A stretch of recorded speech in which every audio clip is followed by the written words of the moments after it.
Muy buenos días, tardes o noches con todos. Mi nombre es Alexis Leonardo Yoguia Sánchez y el día de hoy vamos a ver el tema denominado esporotricosis.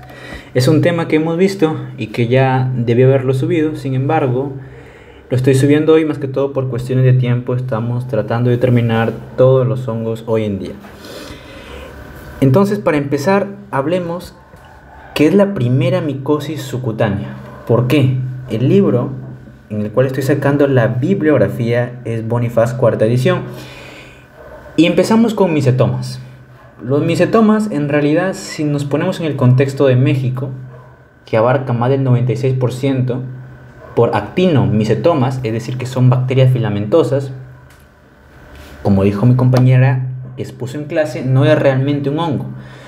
Es por ende que esporotricosis, que lo vamos a ver más adelante, que se denomina Sporotheacherix henki o CH henki con la C antes, se considera la primera micosis subcutánea o profunda causante del 19.5% de enfermedades alrededor del mundo.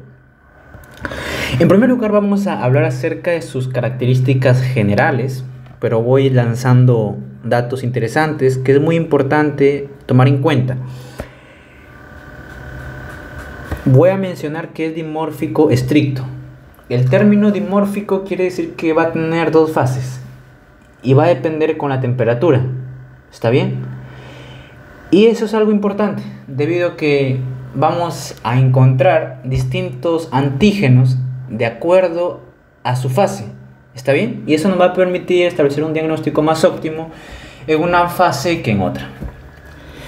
No presenta fase teleomórfica, es decir, que es asexual, es del género Sporotritium y ataca principalmente a la piel y ganglios linfáticos. Eso lo vamos a profundizar más adelante. ¿Dónde está? Está en África, inclusive hubo una pandemia en África, y se encuentra también en Perú, principalmente en la zona de Bancay. Aunque esporotricosis se divide en dos grupos, el grupo A y el grupo B. Luego lo profundizo, justamente lo tengo acá. Aquí están las cepas, perdón, eran cepas.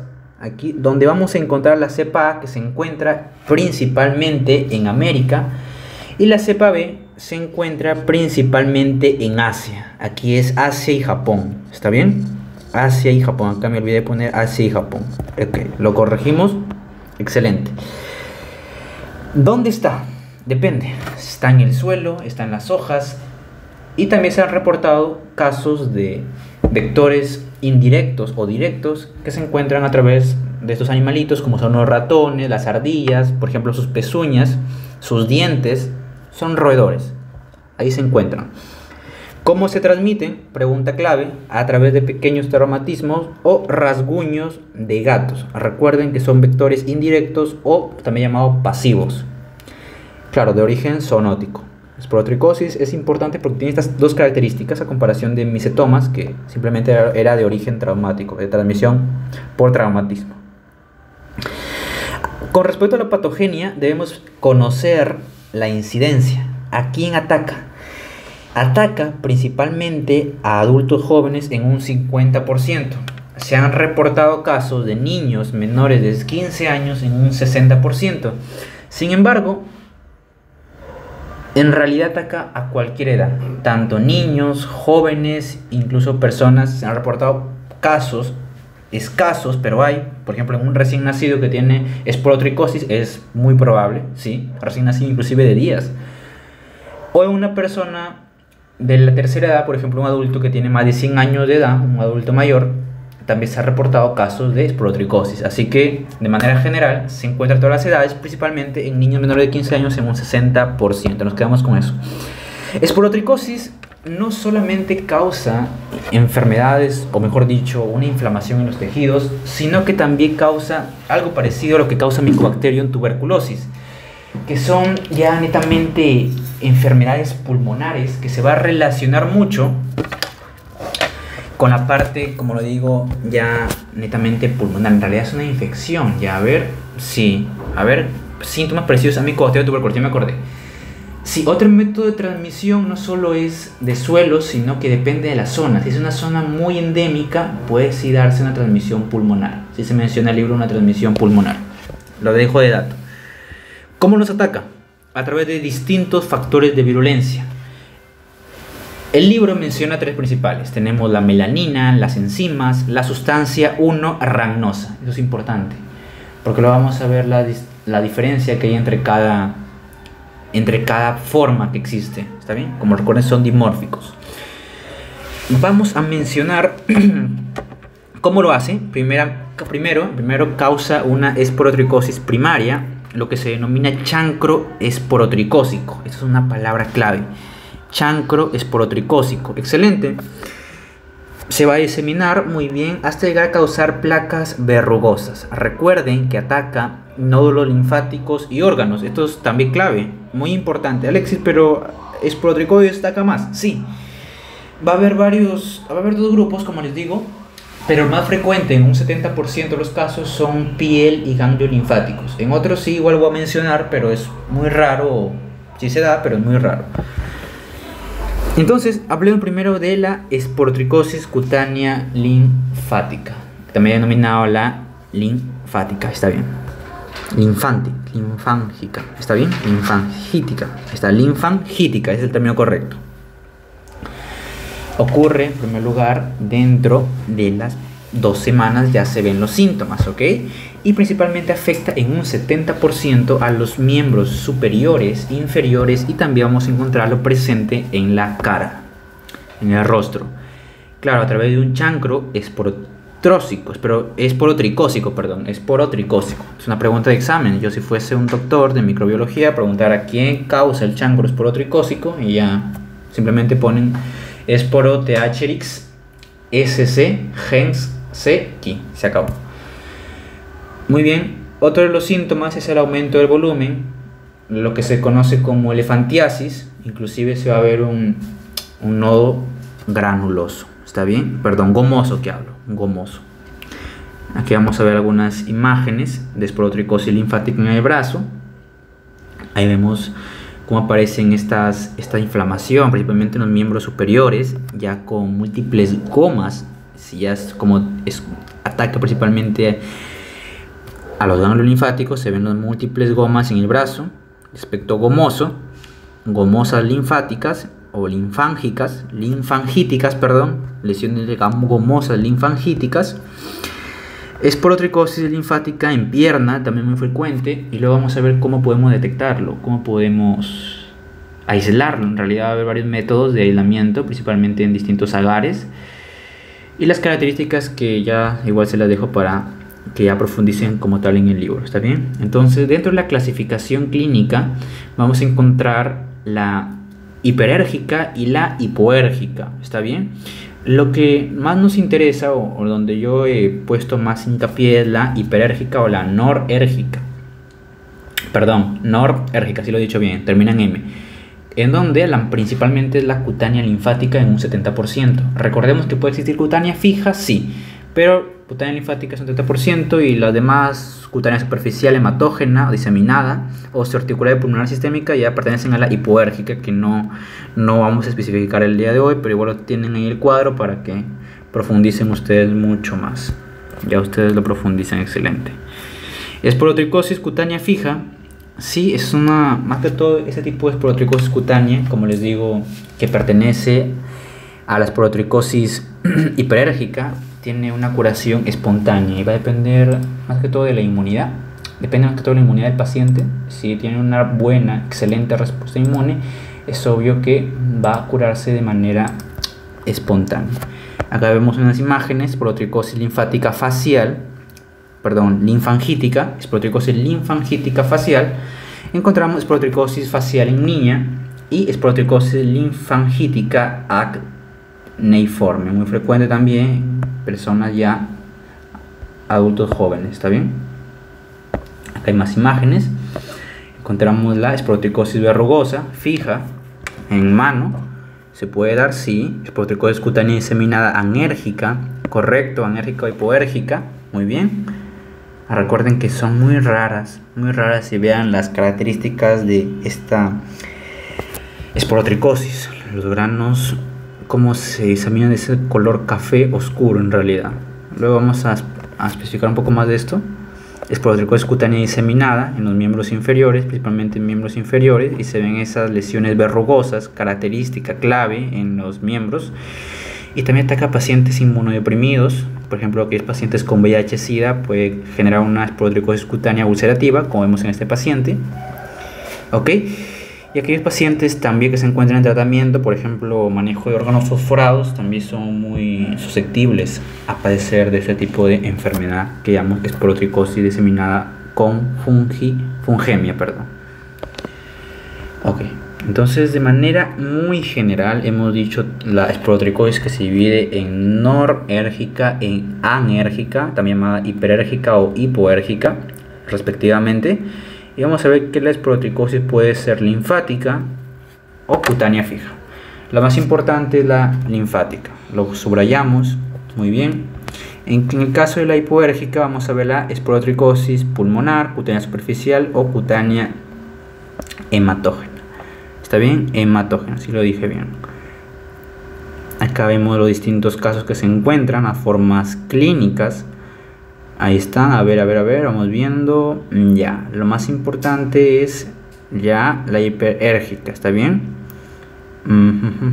Ya, ok. Y al ser la más frecuente, acá es importante resaltar esto, la respuesta al tratamiento va a ser alta, es decir, que va a existir distintos fármacos o distinta variedad de tratamientos en los cuales podemos aplicar en caso de una esporotricosis cutánea fija, tanto como linfática. Les adelanto, el uso de tratamientos, igual vamos a estarlo viendo. Depende en realidad, ya luego lo vamos a comentar más a fondo. Ya, entonces, Sporo-THRix va a haber varias especies. En realidad se encuentra la principal, que es Schenckii, o SCHENCKII, Schenckii, para lo cual su diagnóstico es a través del cultivo. Se extrae una secreción purulenta de la herida y se coloca en una lámina o laminilla portaobjetos.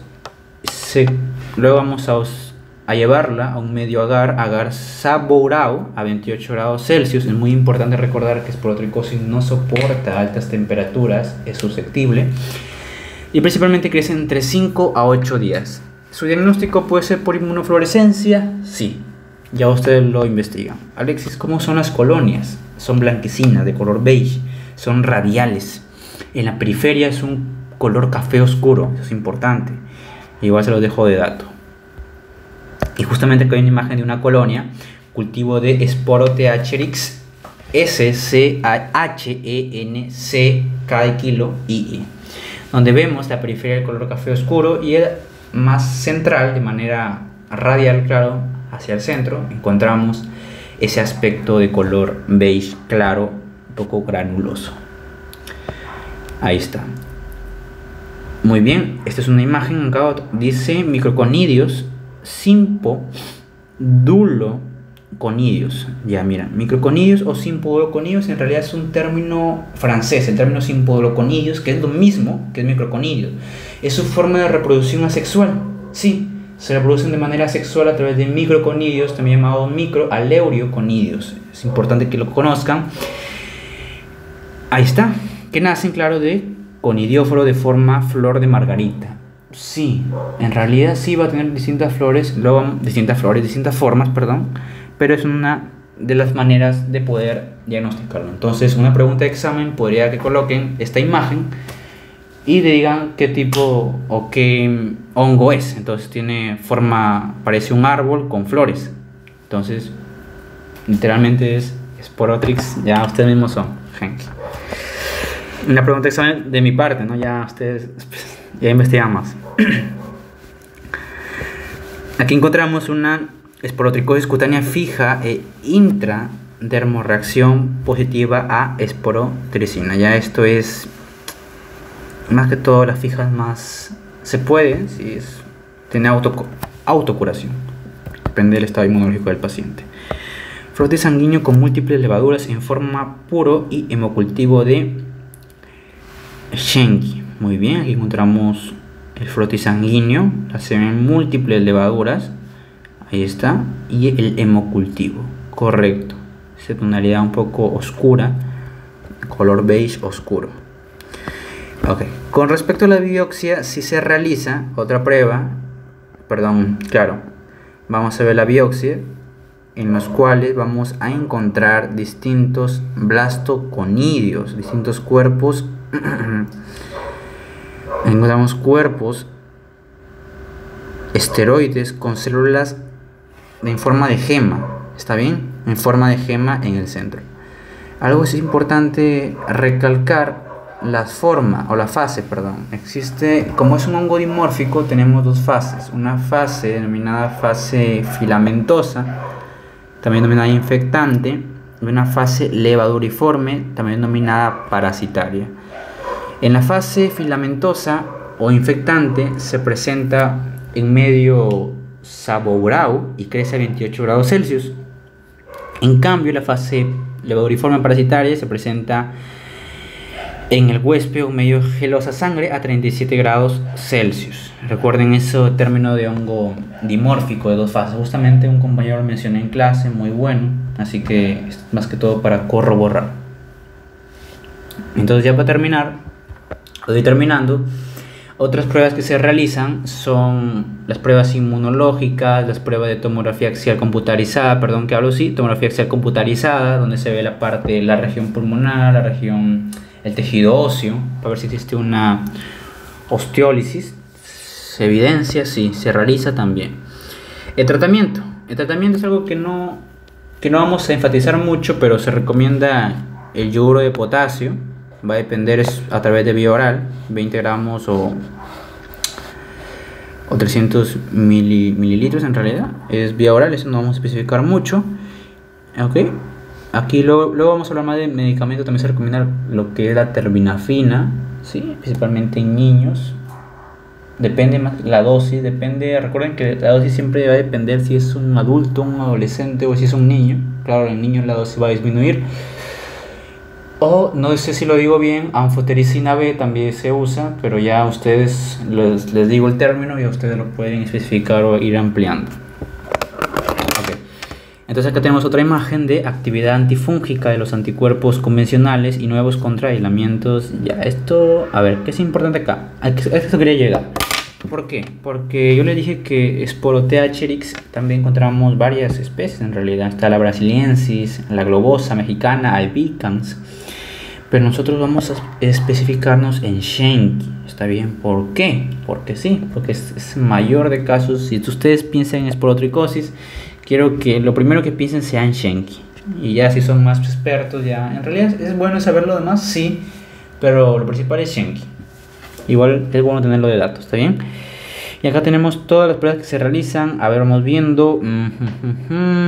Ya estos más que todo son para tratamiento. No voy a especificar acá. Lo único que me gusta es siempre ver aparte del fluconazol, que no sé por qué, pero me gusta este antibiótico muy bueno. Igual para todo va a ser efectivo fluconazol. Se recomienda, ¿está bien? ¿Cuál es el tratamiento? Otro tratamiento.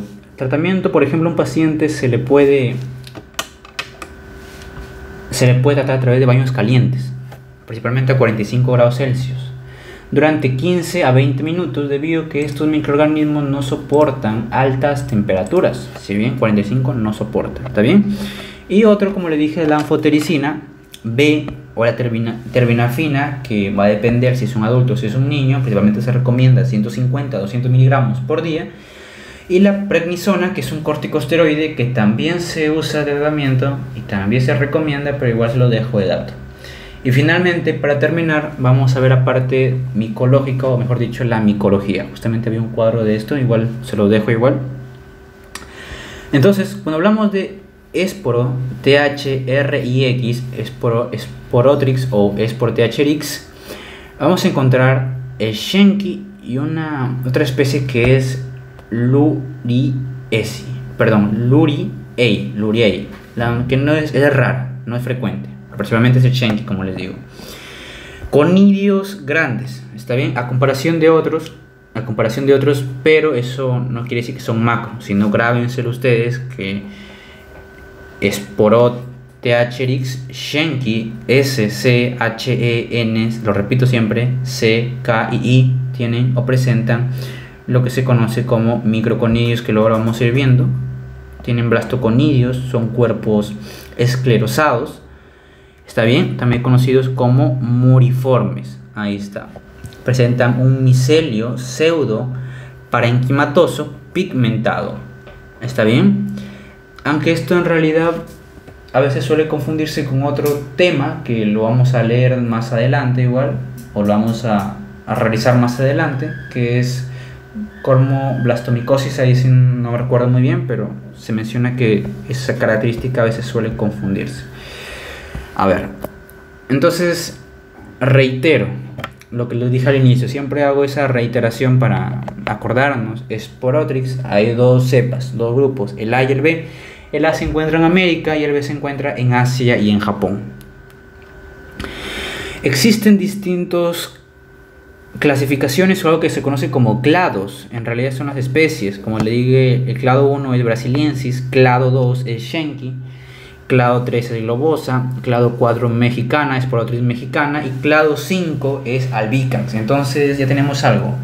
Si vamos a ver Sporotrix, tenemos 5 clados importantes. De eso el segundo clado, que es Schenki, es el más importante.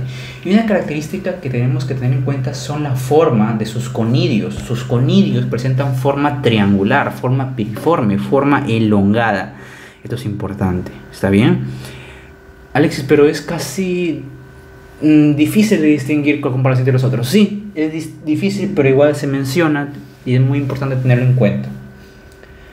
Inclusive se menciona en el libro que puede distinguirse teniendo cada especie distinta pero a la misma vez. Ahí se puede ver pequeñas o sutiles diferencias como se describe. No tiene fase teleomórfica, es decir que es un honguito asexual. Ahí está. Y acá vamos a ver un ejemplo de esporotricoides en gatos y perros, biopsias con múltiples levaduras. Como ven, ya en la parte de esporotricoides en gatos y perros sí es letal, sí es mortal. Aquí vemos un gato, un perrito con esporotricosis, un hongo que es transmitido y como tal se puede estar en el suelo por un traumatismo que haya tenido el gato, una pelea, no sé, y es importante, sí se puede tratar, chicos, así que es importante reconocerlo, especialmente para estos animalitos que si lo vemos en la calle, no, al contrario, podemos ayudarlos, al contrario, y más, de ver un pequeño, de la fase inicial podemos ayudarlos, así que esto sí es tratable, nunca se mencionó algo de que no existe cura, sí es tratable. Muy bien, y aquí vemos la biopsia con múltiples levaduras, muy bueno, ahí están las múltiples levaduras que se ven en sus granos, ahí está justamente, y acá vemos la taxonomía del complejo Sporotrix Schenki. Simplemente lo voy a decir, lo voy a recitar porque esto ustedes lo pueden profundizar, ustedes que son más taxonómicos. A ver, lo voy a recitar. Muy bien, a ver, vamos a ver el tiempo. Ya voy 5 minutos más y terminamos. 5 minutos más y terminamos, sería casi media. A ver, división Ascomycota, sí.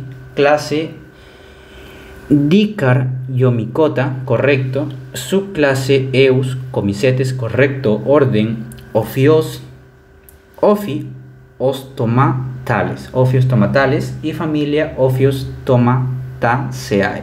Género Sporo-TH-R-I-X, Sporotrix, como lo dicen mis compañeros, o como yo lo digo, Sporo-TH-Erix, con X. Especies: albicans, brasiliensis, globosa mexicana, lurei y Schenki, S-C-H-E-N-C-K de kilo I. Y con esto, finalmente, uy, todavía me queda una hoja, si todavía me queda una hoja, a ver, a esto es el toque, a ver, a esto le voy a repetir de una vez, sí, porque se menciona, pero es bueno repetirlo para que se nos quede grabado. Ya, como les dije anteriormente, el cultivo puede ser en agar saborado a 28 grados Celsius durante 3 a 5 días. Y vamos a ver que existe la forma que tienen forma septada, tienen forma ramificada y alinas. También se puede a través de agar papa dextrosa, se puede cultivar a través de agar papa dextrosa. Repito, el método de reproducción es asexuada, presentan microconidios. Alexis, ¿qué forma? Ovoides. ¿Qué forma? Redondos. ¿Qué forma? Elongados. ¿Importante es eso? Sí. Creo que lo más importante y una pregunta de examen sería ¿qué forma tienen los conidios de Sporotrix? Micro, ovoides, redondos, ahí está. El aspecto, ya lo dije, flor de durazno o margaritas o flor de margaritas.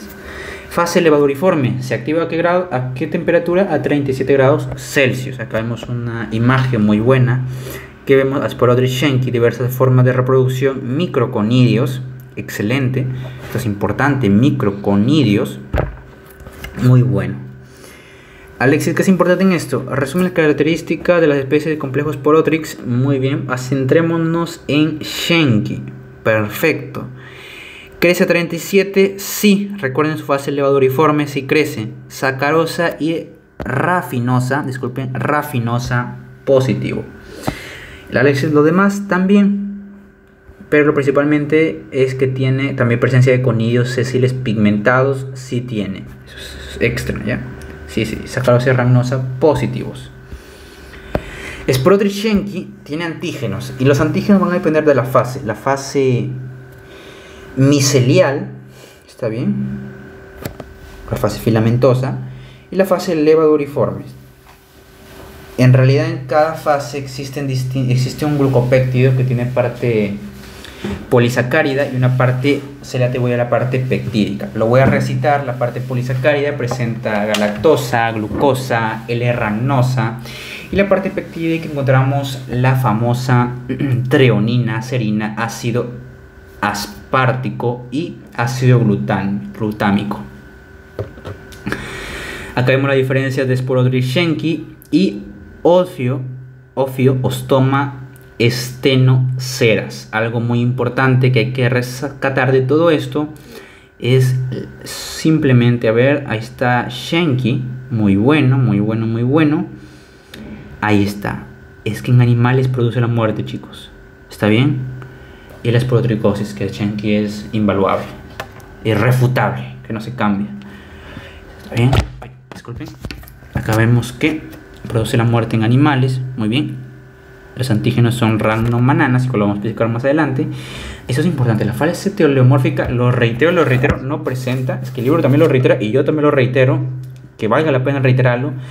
Reproducción asexuada por microconidios o simpoduloconidios. Simpoduloconidios, que es un término atribuido francés, ¿sí? Especifica muy bien el libro.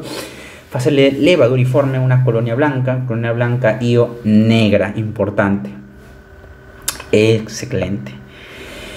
Acá vemos diferencias entre las esporotricinas de la fase micelial y la fase levaduriforme. Va a depender, recordemos que la fase micelial es a 28 grados Celsius, en cambio la fase levaduriforme es a 37 grados Celsius. ¿Está bien?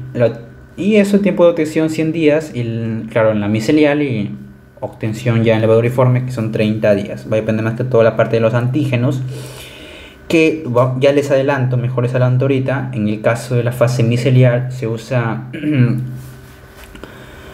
lo que es la manosa ragnosa, pero va a depender en caso si se usan 2 o 1. En el caso de micelial se usan 2, igual vamos a decir más adelante, y levaduriforme se usa 1. Me pasé de tiempo, a ver, ya un minuto más. Vamos colocando un minuto, a ver, 3 minutos, un minuto, ahí está, excelente, muy bien. Y ya, esta vez sí terminamos. La antigenicidad, cómo van a existir distintas diferencias inmunológicas, va a depender de la fase micelial o la fase levaduriforme. Como les digo, la fase micelial tiene lo que se conoce como diragnosil-ragnomananas, importante. Y la fase levaduriforme tiene monoragnosil-ragnomananas. Alexis, ¿cuál es más importante? La fase micelial. ¿Por qué? Porque en su uso diagnóstico es más práctico, es superior, es mejor, se usa. Aunque claro, va a depender de distintos parámetros, que la incubación, el tiempo, entre otros. Y eso es importante, y con esto doy por terminado el tema de esporotricosis. Ha sido un muy, pero que muy breve resumen. Ustedes lo pueden ampliar en el libro y eso sería todo. Igual, muchas gracias.